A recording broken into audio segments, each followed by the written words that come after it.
వాళ్ళు చాలా మంది వస్తారే అని చూస్తారే అవ్వా. నా బతుకాగని చెప్తానని చూస్తారే అవ్వా. ఎర్రగుండరా అని చేసుకుందనే అవ్వా. నా కొడుకులను కాళ్ళ కింద పెట్టుకున్నారే అవ్వా. పంపు చుట్టూ తిప్పుకుంటారే అవ్వా. అవ్వా నా రథ పడగానవ్వా.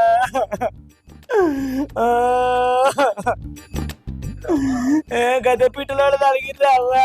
రాక్షసులు ఉన్నారే అవ్వా. పెద్ద పిట్టోళ్ళు ఉండలే అవ్వా.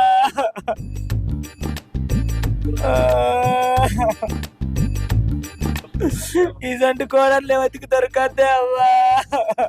ఆవిరి బిడ్డల బిడ్డ వచ్చినాక మీ సంగతి చెప్పిస్తావు. ఇంకా నయ్యం ముక్కులకు పోతుండే. బాడకావుది చక్కెర ఎక్కువ వేసింది, దానికి ఏం ఏర్పడుతుంది? కిలోల కొద్ది ఆడ తెస్తాను, చక్కెర ఆడ పెడతాను, ఎక్కువ తక్కువ ఎత్తాను. పెరుగు